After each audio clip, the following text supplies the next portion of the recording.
ir nekertat savo konkurentą. Aš kaip tik dabar, ačiū už gerus palinkėjimus, aš kaip tik galvoju ir vėl iš naujo bandau pasiūlyti, tiem internetiniam įvairiom studijom. Padarykime Vaitkaus diskusiją, pavyzdžiui, su generolu Tutku, su Vėgėle, su visais kandidatais.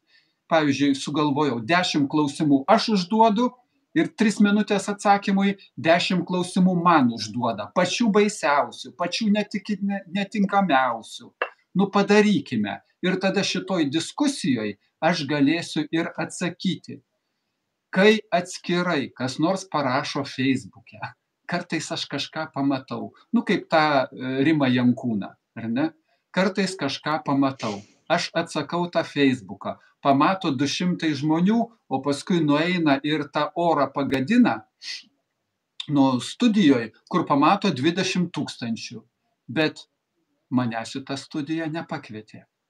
Manęs į tą studiją nepasiūlė, kad ten atsakykite, nes gal čia neteisybė, o tai yra ypatingai svarbu.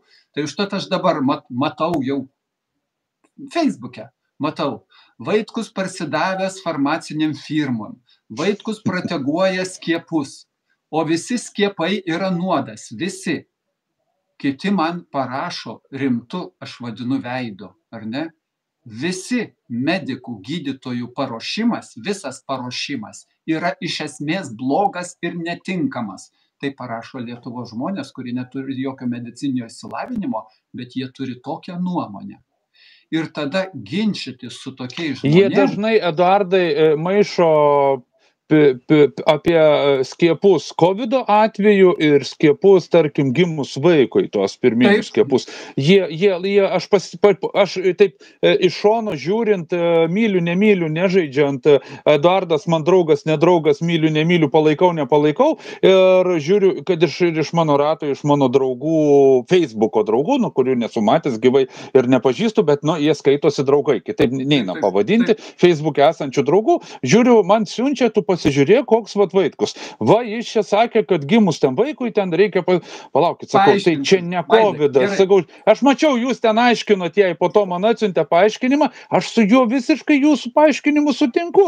Aš jai dar pabandžiau paaiškinti, kad čia ne apie tuos skiepus eina kalba.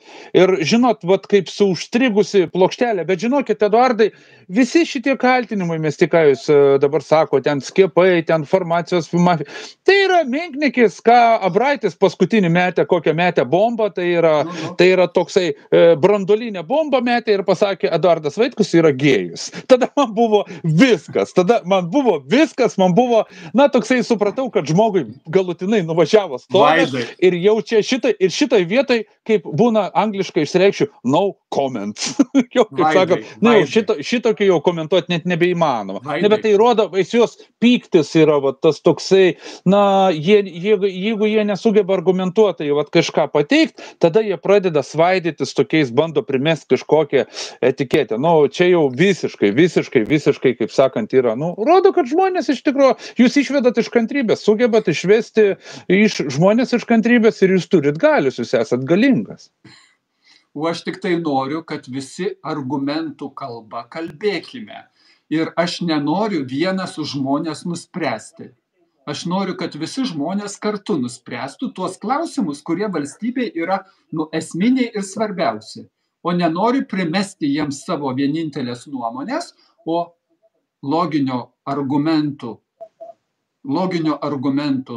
ginčo prasme, ar ne, suraskime teisybę, kur mes norim visi kartu eiti. Tai